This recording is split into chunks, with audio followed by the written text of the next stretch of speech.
در تق میشه در روی میکنم خواهرم میدوره سرزی من مکستم میخرم من میقالتم زمینده موینده رو میاد قرتق من میجفم هم وقتی زمینده قالتی دگیم قرتق من میجفه که بمرم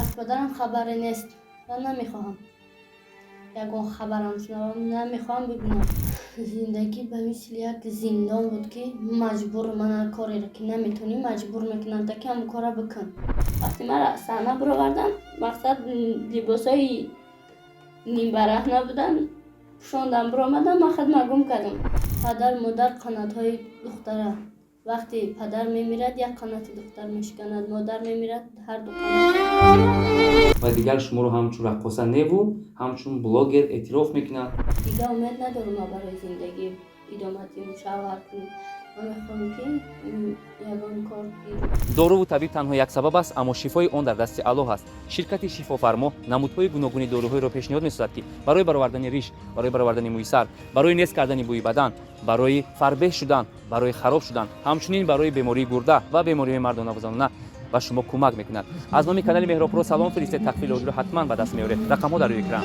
як саломи гарм баҳри шумо бинандаи азиз ва подписчикони ҳамеша канали фаъоли Меҳробро. инак бо барномаи сирҳои фош бо шумо ҳастам. ман рустам азимӣ. меҳмони навбатии барномаи мо нилуфарбону. нилуфаре ки тавонист саргузашти талху сангину рӯзгори аз ҳама дардноки хешро тавонист дар барномаи тақдир дар канали некбро қисса кунад. имрӯз меҳмони барномаи мо гашт. аниқтараш ӯ бисёр хоҳиш кард ки меҳмони барномаи мо шавад ва хоҳишу дархости ӯро мо амалӣ гардонем. дид беҳтараш аз ин сир баъдан воқиф мегардем ва имрӯз мо аз саргузашти нилуфарбону на балки аз рӯзгори воқеии имрӯзаи ӯ пурсон мешавем. хушомадед ба барномаи сирҳои фош. бошем ҳама салому алайкум ҳама каса зинда бошем барои дастгиритон. баъд аз баромадани барномаи тақдир фикр мекунам ки дигар ҳамагон шуморо шинохтанд ва зери забони ҳамагон гаштед. чӣ мегуфтанд бештар? раҳмат мегуфтанд? ман аз ҳамон барномаи тақдир бисёришон модар барои қабул кардам бисёришон бародар хоҳар апа ба ҳамашон ташаккур мегӯям барои дастгиришон якҷаҳон ташаккур миннатдорам аз ҳаматон. яъне ки нилуфарбону ниёз ба як сухани гарми хоҳар ниёз ба як сухани гарми модар падар ва инчунин бародар доштед ва инак баъд аз барномаи тақдир аллакай бародару хоҳару модару дигаруҳоро пайдо кардед. дигарон барои шумо модар шуданд падар шуданд. бале ташаккур мегӯям ба онҳо. саломат бошед нилуфарбону мехоҳам як савол диҳам ва агар нороҳат карда бошам пешакӣ узр мехоҳам. вақте духтар дар зиндагӣ на меҳри падаро мебинад ва на меҳри модаро ӯ зиндагӣ дар назари ӯ чӣ гуна зиндагӣ аст? зиндагӣ дар назараш бемаъно.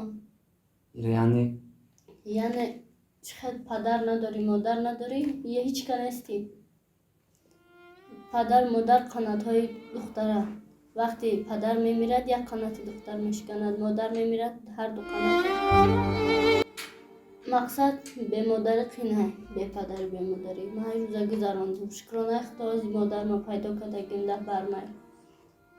яъне пас аз барнома ман чанд сол пештар барнома карда будам дар телевизиони тоҷикистон. баъди вай барнома модарамро пайдо кардам. 4 сол 5 сол мешавад ки ҳамроҳи модарам ҳастам. шукронаи аллоҳ. аз падарам хабаре нест ва намехоҳам ягон хабарам шунавам намехоҳам бибинам.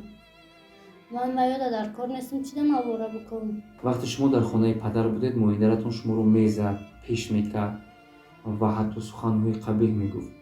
он вақт зиндагӣ чӣ гуна?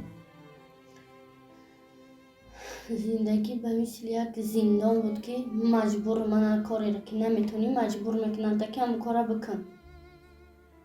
хайф хурд будам наметонистам кор майда будам бо хоҳарчанд кас будем ми наметонистем ягон кора маҷбурам ура бикун то омадани май кор мебиём не тайёр бошам май кор мебиём. мо кӯшиш мекардем ки ҳамон кори ҳамонро наметонем мо маҷбур иҷро кунем ки назанамон. мақсад зиндагимон вазмӣ буд. вақте ягон модарандар ба ҷои модар намешавад. ягон модарандар фарзанди дигарро ба мисли фарзанди худ қабул намекунад. ҳамеша мисли бегона рафтор мекард. шуморо ҷудо мекард аз дигарҳо. аз падарам бисёртар падарамро намемонд бо بشیند و صحبت کن. همین میامد پیش مانده میشیشت موینده رو میگفت کار نداری دیگه خبره ای پای کارو چه. ما پدر خودمانه باز سری نمیدیدیم. مثل غلام در آن خانه بوده. مثل غلام بله ما رو استفاده میبودن به همه کارهای وزبین ما رو وای میکردن. در جای شده که سنگ کشیدیم قوم کشیدیم زور ما نمیرسید کودک بودیم تا آمدن ما رو همون کار اجرا کن. مایل شوچه جان میگفتیم و ما کار هم رو اجرا میکنیم. تخمین چند سال داشته؟ 7 سال 8 سال. در همین وقت کارهای وزن رو اثر میکنید. بله باری در همین حالت فکری خودکشی به سر شما آمده بود؟ بله کردم این کارم. وقتی مادرم یک روز اینی میشه هیچ کده نگفتگیم خیلی مکرم بگم اینجا. یه روز خانه ده اشتگی بدیم تلفنی هم اکیم ده اوچم زنگ میزنم میگه یه بار دخترم خواهی گپ زنم. من میرم خواهی گپ میزنم خواهر من وحش عموما مادرم سراغ نمیکنم میگه که مادر من مردگه. من میرم خیلی قچی گپ زده استم که مایده رو میآید بکش تلفن نمیگه نمیمونه گپ زنم. میرود اوجه قد دادم جنگ میکنم او میگه که قطی بیوه اوچش گپ زد انا او بیوه اوچش خیلیش گفت انا او بیوه اوچش خیلیش گفت. خیلی پدرم قرش میکنه و یه شپاتی میزنم مادرانده را. بسلی من میگه که ای پشتی تو من شپاتی خوردم همین در دنیا چی کار ای دست میگه در حقی تو میکنم صغیره. من ترسیدم اوچه من گفت میرم خونه شوش نمیخلی جنگ و جنجال بسر اوچه تا میرم گفت من ای ترسه رفتم ای کخونی اکسوس گرفته بود. رفتم پیش آینه و ندر آمدم میگم بخورم نمیتونم خورده بوش غلیظ در تختق میشه در آی میکنم خواهر میدوره سرازی من هم اکسوسه میخورم. من میغلطم زمین ده موینده رو میگه قرطق من میجفم. هم وقتی زمین ده غلطیدگیم قرطق من میجفه که بمرم.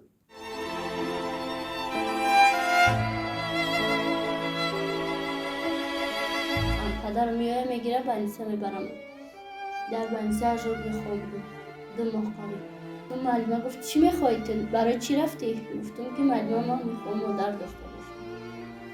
گفت من تو در شرایط خواندن دادم من خواستم که تو را صاحب وظیفه کنم نیلوفر من تو را صاحب خانه در کنم برای چی همه اوچه تو را سراغ نمیکنم برای چی تو میره؟ من گفتم که معلمه من اینجا در 10 سالم بستم شورم کنم اینجا رو یه آدمی در کاره که من یه روز برم خونش بشینم گردگیر کنم خودش. من گفتم اوچه ما ببرم خوندن معلم من گفتم 10 سال پس میخونم معلم یکی من 10 سال پس مادر من نمیارم. خودش گرفته گریه کرد خیلی دولینی زده شده گرفته ما را برده بیابان چند خونه را زدیم. بعد میگفت که یه خونه پیش یه خونه آمدیم اینجا دو پاپشی یه تا بچگونه تا دخترانه ماندگی بود. گفت نیلوی نمی آخران داره اگر اینجا اوچهت نباشه میگرده میریم دیگه تا اوچه نمیگوی. مایلی گفت معلمه من دورتر ایستادم در زدم در کشاد مادرم گفت سلام علیکم یک دختر به نام نیلوفر گفتنی دختر داره با چند داشت گفتی به فکرم دختر کلامی نیلوفر داشت. من رفتم گردن سرچون کردم گریه کردم با خیلی زبان خدشه گرفتم من دختر دولت همی یه طوری مشکل میشه جواب میگویم. من خیلی شو ایستادم خدشان تربیه میگن که حیوانم تولد کرده میتونه حیوانم فرق آدم ای حیوان چه حیوانم تولد کرده میتونه باید تربیه کنی. همین کودکش تربیه نکنی وای کلان شود جا گپ یگون کسی گوش نمیکنه. من را نگاه کردم بیگانه‌وار رفتار کردن گفتم میخزم میرم خوابگاه. ارزوی یگانه تو چی بود در زندگی؟ آرزو داشتم که با خانم حقوق شناس شدم. همین دخترهایی که همین کودکایی که در زورآوری گرفتار میشوند همه را دستگیری کنم میخواستم. با ارزوت رسیدی؟ افسوس. ولی میخوایی که این ارزوت عملی گرده؟ بله. تو جای میدونیم شما پیش از برنامه تقدیر در یوتیوب کانال و تلویزیون چندین برنامه‌های دیگه هم داشتید از روزگاری و اثر نوشتی تلخی خود و تو جای میبینیم پرسموتری کلان دارد تماشابین زیاد رو با هم گرد آورده است. یعنی شما با همون سخنرانی با همون درد دلی خود توانستید که عزیزی دلی مردم گردید. نمیخواید که بلاگر دختر شوید؟ راستیگر یک چند بار اکای نوی که اکای شخیر با من پیشنهاد کردن که کانال خطک شد فکر میکنم این کار دست من نمیبینم. نیمو باوری داریم که از اودای این شما میبراید و در یک مدت کوتاه یک دختر یوتیوب شده مونده тамоми аламу тамошобинро ба худ гирд мебаред. Ва агар ма буду блогер шавед, чӣ кор мекунед дар ютуб? Чӣ проектро, чӣ лоиҳаро пеш мебаред? бисёртар мехоҳам ба ҳамин ятимаву маюбора навор гиримо, ай ҳаёти талхи зиндагии онҳо бохабар кунам мардуман.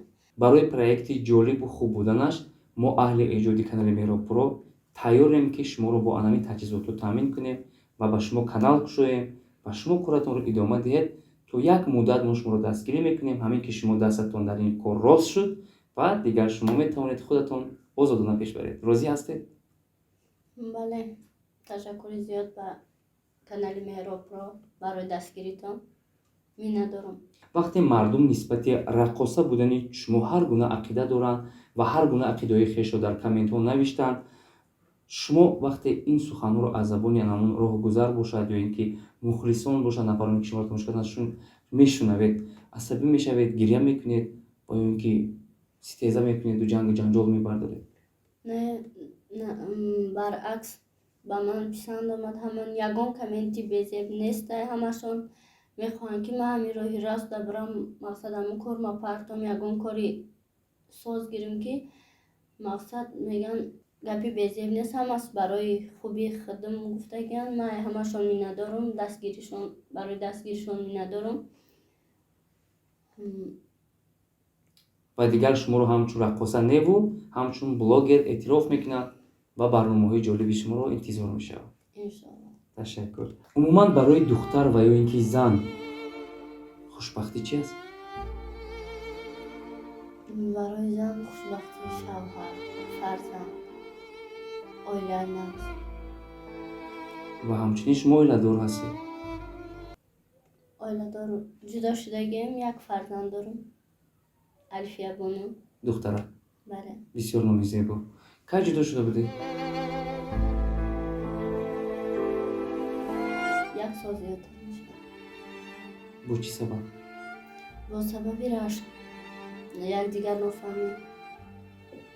ва ҳамин сабаб шуд ки зиндагии шумо ба ҷудоӣ биёяд. ман аз хурдӣ не меҳри падарро дидам, не меҳри модарро дидам. мехостам ки оила бунёд кунам, мақсад меҳри шавҳар, фарзанд. вале ҳамин хушбахтӣ муяссар нашуд. муяссар ман нашуд. яъне ки дар бахт шикаст хӯрдед ва боз як зарбаи дигар омад. бале. шумо озурда набошед Нилуфар Бону. ва баъд аз барномаи тақдир аллакай талабгорони зиёд дар коммент навиштиянд ки мо мехоҳем бо ин духтарак оиладор шавем. чандин нафарро пешниҳод кардиянд, модаро ҳатто навиштиянд ки мо мехоҳем ин духтаракро ба фарзандӣ қабул кунем ё ин ки келини худ кунем. нисбати онҳое ки шуморо мехоҳанд ба ҳамсарӣ қабул кунанд ё ки он домодҳое ки талабгори шумо ҳастанд, чӣ гуфта мехоҳед? дигар умед надорам барои зиндагӣ идома диҳам, шавҳар кунам. ман мехоҳам ки ягон кор аз пай ягон кор шавам ки ҳам духтарро тарбия кунам. мақсад чӣ қадар азоби ман кашидам намефурам ки дигар духтарам азоб кашад.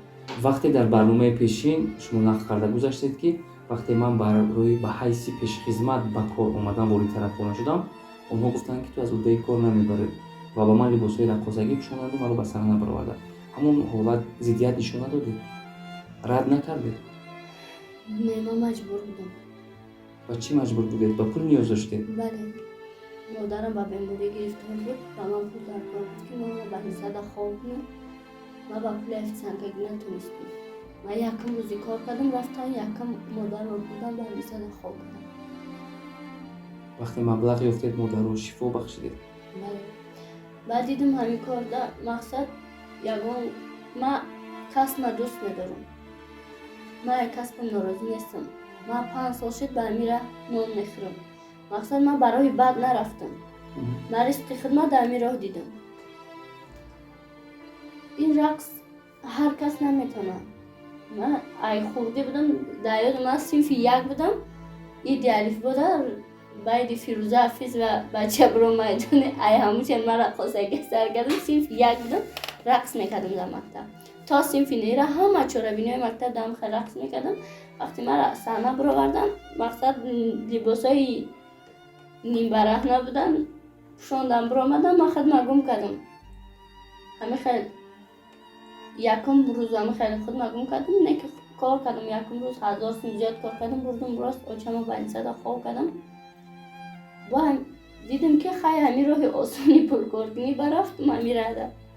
مادری که شما رو به همین راه عذاب یعنی که روبرو کرد، یعنی که چقدر عذاب‌های سخت رو دیدید و مجبور شدید که همین راه رقاصگی رو پیش گیرید، کدام حسیات شما رو مجبور کرد که با همین راه رقاصگی هم باشد باز مادر رو پول یا بدون معالجه کنید؟ من ممکن مادر ما در مهر نداشته باشم، نه که وایش مادر وای مرا به دنیا آورده، تربیه را نکرده، کلون نکرده، مرا به دنیا آورده. همین 9 شب و 9 روزی که من در بطن امو بودم برای مرا همین بسه. وای مرا به دنیا آورده، چخی من درد را من طاقت میکنم. وقتی گفتن که اوچه در بینیسه من خیال کردم تمام با طاقه موندم. روز خیال کردم هیچ کنسته تبا. من مجبور شدم که من برم هم کار بکنم. مادرم با مرگ جنگیده و مرا به دنیا آورد، به من جان داد. من چی کاری هم نکنم برای وی کم است. امروز مهر مادر، مهر دختر چگونه است؟ تا وقتی که فرزنددار نبودم او فکر نمیکردم. وقتی خود مادر شدم فهمیدم که مادری چیه. 9 ماه 9 روز در بطن میگردونیش به دنیا میاد. آسان نیست البته. بله.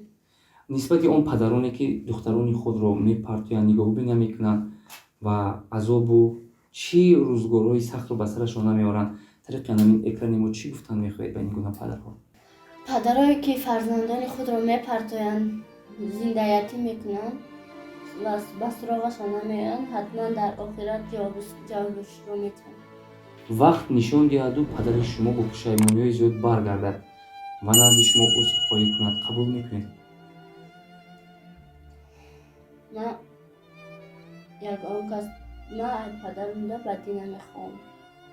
من به خدا میسپارم آدمی بده. پدرم بیاید خداوند و عمق بزرگی ما گناه میکنیم ما را میبخشم، ما چیزی نمیبخشم. باید پدری من از منبر مهراب با پدر خود با مادر خود چی سخن دارد؟ با پدر خود با مادر خود میگم که دوستشان میدارم زندگی من. با پدر و مادر خود میگم که خوشبخت باشن با وقت. تماشاگران عزیز، این بود برنامه سیرهای فوش و ما توانستیم به چند سوالی خود از نیلوفر بانو پاسخ گیریم و نگفتن امروز که سیلکه کانال نیلوفر بانو در اینجا حتما در آمده ابونه شدن رو فراموش نسازید و شما می توانید به تماشاگران ما چی سخن چی تمنیاتی خیش در بخیر بگویید. همتون زنده باشید، سلامت باشید. تشکر زیاد برای دستگیری میندارم. همتون خوشبختانه مرکم بزرگیر شدم با دستگیری شما. تشکر زیاد. انشاءالله با دستگیری شما نوگانی های مرا در کانال خودم تماشا میکنم. به همتون رحمت برای دستگیریتون. در کانال ما ابونه شوین، لایک کامنت حیاتون نبرورید. تشکر زیاد نیلوفر بانو که مهمانی برنامه ما گشتید. تن صحت و خانه آباد باشید. تماشاگران عزیز خیر.